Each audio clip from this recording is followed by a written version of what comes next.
Dani Marie Indovino Cawley on AAC, Augmentative and Alternative Communication Devices. Hello, my name is Dani Indovino Cawley, and I'm a 41-year-old white woman with long, dark brown hair worn in a side ponytail, auburn brown eyes, and bright red glasses. I'm wearing a V-neck dress with blue and white stripes. I'm a self-advocate and a disabled mom of 2 kids with disabilities, Mabel, who's 6, and Tony, who's 4. I'm here to talk about augmentative and alternate communication devices, or AACs. AACs are devices or tools that help someone to communicate. It can be as complex as a speech generator or as simple as a laminated board with pictures. Many people with all different types of disabilities will need some form of AAC to communicate. In many ways, it's to expressive language what a hearing aid is to receptive language. Both of my children had speech delays, but my son's persisted a lot longer than my daughter's, and eventually he was diagnosed with autism level 2. The summer before preschool, he had less than 50 single words to communicate his needs. This led to meltdowns, tantrums, and an overall stressed out, frustrated kid. He couldn't tell me what he needed, so I felt like I was failing at my most basic job as a mother, helping him feel safe and cared for. It was infuriating for both of us. Over that summer, we used image flashcards to communicate with each other, but he had more to say than single images could offer him, so the frustration continued. His speech therapist suggested we try a computerized AAC device, often called a talker. It looks like a tablet and acts like an interactive picture board with more options and opportunities for complex language.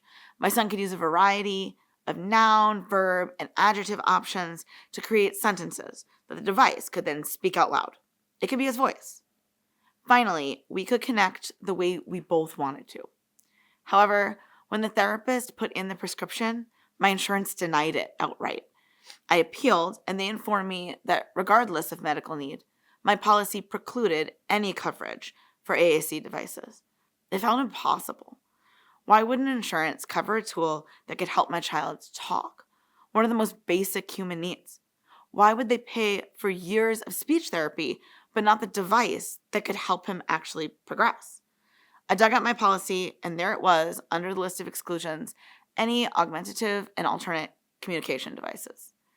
Through discussions with other families and providers, I've learned that AAC devices aren't just for kids with autism, like my son, but are used by children and adults with cerebral palsy, with Parkinson's disease, ALS, dementia, brain injury, stroke recovery, locked-in syndrome, apraxia, and more.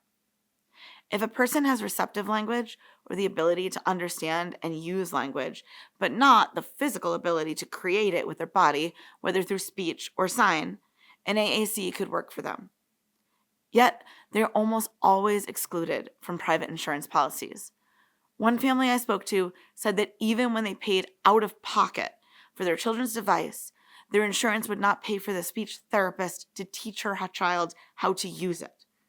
My speech therapist suggested we get our medical assistance or a waiver to fund the talker. And while we wait to get through the tougher process, Tony was finally able to tell me that he loved me, and has said it about 100 times a day since. We're lucky that he's been able to speak without a device, but every day someone in the state has a stroke, gets a TBI, receives an ALS diagnosis, or learns they're autistic.